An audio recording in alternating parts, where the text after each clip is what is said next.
भाभी भैया कहाँ हैं? क्यों, क्या काम है? वो कुछ स्कूल में पैसे की जरूरत है, फंक्शन है इसके लिए। ठीक है, आएंगे तो बोल दूंगी। एक तो मर गए, ऊपर से मेरे सर पे बोझ छोड़ के गए हैं। पैसे दो, ये दो, वो दो।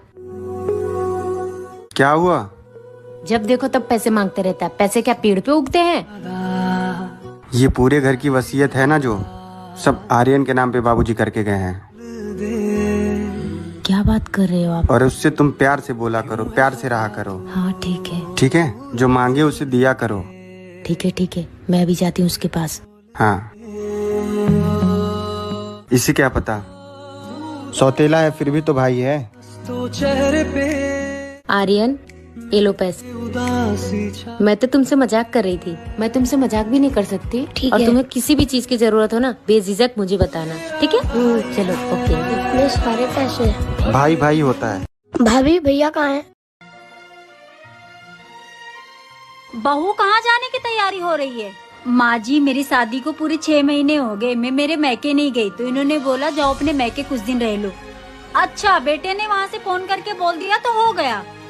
बेटा बाहर रहता, उसे क्या पता घर में क्या हो रहा है, और इस घर के सारे फैसले मैं लेती हूँ। माँ जी, आप ही भेज दो ना मुझे मेरे मैके। तुझे इतनी जल्दी क्या पड़ी हुई अपने मैके जाने की? अभी तेरी शादी को सिर्फ 6 महीने हुए हैं। पहले हम लोगों के साथ घुल मिल जा, फिर भेज दूंगी तुझे मैके। मुझे मेरी माँ की बहुत याद आ रही है, सारा दिन अपने घर पे फोन पे लगी रहती है। अब जा खाना बना। जी माँ जी। बहू। हाँ माँ जी, जब पहली बार मैंने मेरी सास से मैके जाने को पूछा था तो मेरी सास ने मुझे ये सब बोला था। बहू तो दिल छोटा मत कर, मैं तो तेरे मजे ले रही थी। जा जल्दी से तैयार हो जा, मैं तुझे मैके भिजवा दूंगी। ठीक है माँ जी। कल मम्मी पापा आ रहे तो कुछ दिन के लिए मेरे से डर के रह लेना। मेरे से नहीं होगा।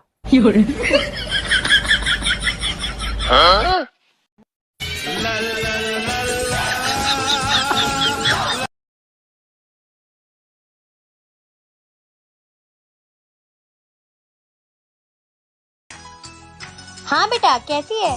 चल ठीक है, बाद में कॉल करती हूँ तुझे।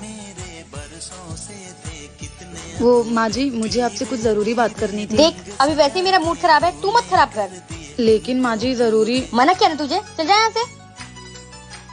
मम्मी, आप बड़ी दीदी से बात कर लो ना, मैं तो नहीं आ पाऊंगी। बहू, कहाँ जाना है तुझे? कहाँ नहीं जा पाएगी? माँ जी, वो मेरे पापा की तबीयत खराब है, तो मम्मी कह रही थी कि वो हॉस्पिटल में ही दिन भर रहती हैं, घर का काम नहीं हो पाता है, तो कह रही थी कि मैं 10 दिन के लिए आ जाऊँ। तो तूने ये बात मुझे पहले क्यों नहीं बताई?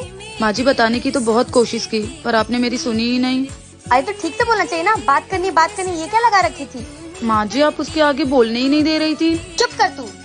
अगर जाना है तुझे तो जा जाके पैकिंग कर। हाँ क्या माँ जी, सच में? अगर मेरे सामने ज्यादा एक्टिंग करेगी ना तो मना कर दूंगी फिर। थैंक यू माँ जी, मुझे तो लगा था आप मुझे नहीं जाने देंगी, आप बहुत गुस्से वाली हैं। मुझे सब पसंद नहीं है। अगर ससुराल में माँ जैसी सास मिल जाए तो ससुराल भी मायका जैसा लगता। जिस औरत का पति आज की डेट में उसके साथ खड़ा है ना, वही औरत महारानी बन के बैठी है। और जिसका पति उसके साथ नहीं है, तो उस औरत से पूछो कि वो कैसे जीती है। या तो वो अपने बच्चों की खुशी के लिए जीती है, या तो अपने माँ बाप की इज्जत के लिए जीती है। और उस जीना को जीना नहीं कहते, उस जीना को घुट घुट के जीना कहते हैं। और घुट घुट के जीना किसे कहते हैं, ये उस औरत से पूछो जो इस वक्त इस सिचुएशन में बैठी हो। सब कुछ तो दे रखा है तुम्हें, अच्छा घर, पैसे, और क्या चाहिए तुम्हें?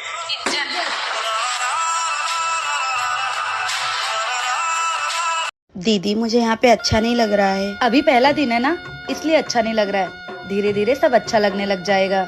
सुनो काली माई, मम्मी ने कहा है कि रूम से बाहर मत आना, सारे रिश्तेदार बाहर बैठे हैं, तो अपनी ये काली सी शक्ल ना सबको दिखाने की जरूरत नहीं है। और भाभी, आप इनके ही कमरे में दिन भर नहीं बैठे रहना है, बाहर बहुत सारा काम है। आप चलो घर का काम करवाओ। मेरे फ्रेंड्स आए हुए तो उनके चाय पानी का इंतजाम करो। जी।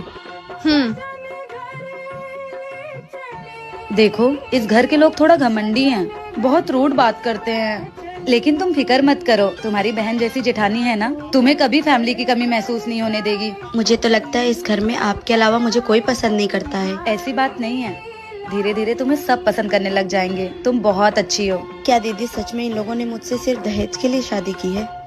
शायद हाँ, तुम ज्यादा सोचो मत।